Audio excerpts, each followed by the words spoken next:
day can seem to come really fast, but one of the things that you should keep in mind is that oftentimes they're taking over 10 years of experience to help you in that 30-day window. A few other perks as well is that they have access to networks all throughout the industry to help you in your buying and your selling. Another great thing that they're wonderful at is helping you find a qualified buyer. Oftentimes, if you're showing your house, agents are trained to know to talk to the buyers, ask them the right questions to know if they're a good fit for your house before you're even convinced.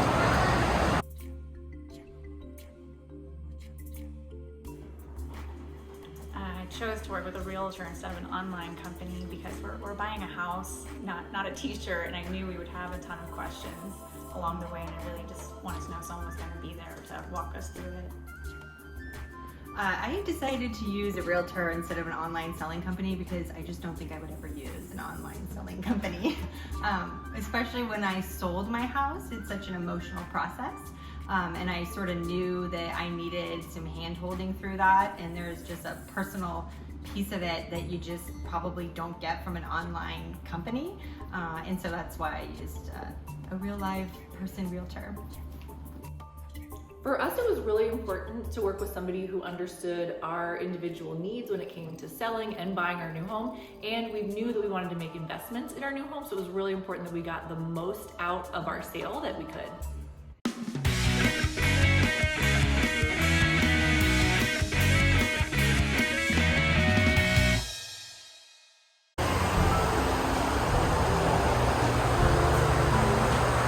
When it comes to the cost of working with a real estate agent, the first thing to note is that buyers are responsible for their own closing costs, but are not responsible for agent commissions.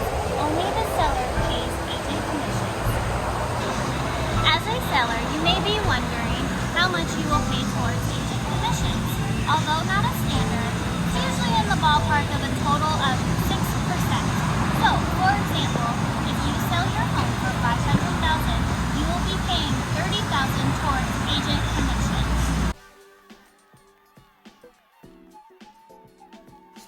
I'd have to say my favorite part was the experience of working with the North team.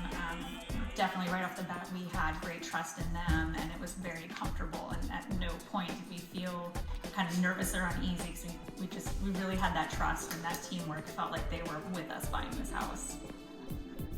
I think the best thing about working with Trevor and a local real estate agent is I'm from Phoenix. I had a very specific neighborhood that I wanted to look for a home. And I think what was really great about that is to be able to work with someone who understands the neighborhood, understands the market, because this is in his wheelhouse, and advise me along the entire way in terms of the specifics of the neighborhood and what appropriate prices are and offers and kind of what the going rate is in my specific market.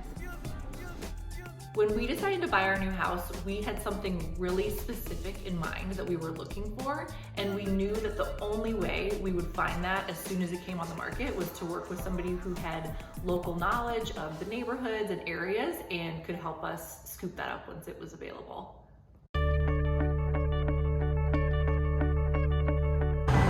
Another reason to use a real estate agent is because of their negotiation skills. In our brokerage, North & Co., our agents have the opportunity to take sales skills from the one and only Brian North once a month to hone in this particular skill that is so detrimental when you're selling your house. The other reason that it is absolutely crucial to have an experienced real estate agent is because of the legal risk. They can help navigate all the different paperwork in the transaction.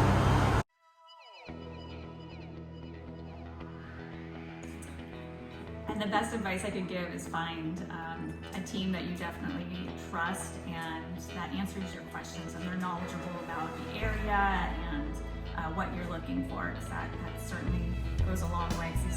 That's definitely not my world, so I appreciate that our team was able to walk through all of that and never had any worries.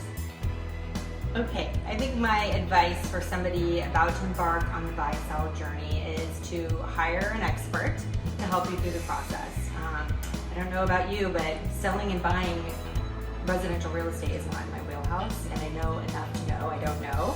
And so I think the first step is hiring someone that can walk you through that process and that you feel like is someone that you can trust their advice. The second piece of advice I would give is the moving out and moving in process is a lot bigger deal and requires a lot more steps than I initially thought. I sold a house that I had lived in for 10 to 12 years, and I loved it, and it had all of my things in it, it took a lot to move me out, and Trevor had very much a concierge service, so he could help me with getting all of the things I needed to do to get in place to get out. And the last thing I would say is that process, at least for me, moving out and buying my new family home was much more emotional than I thought it was going to be. And so I think it was important for me to hear sort of from an objective perspective of a professional how to kind of go through that process because I think I underestimated sort of how emotionally involved I would be. For anyone who's getting ready to sell or buy a new house, I would just say to make sure you find a realtor that understands your needs and your goals and is willing to work with you to achieve those. It's such a personal process. Finding somebody that you like working with was really important.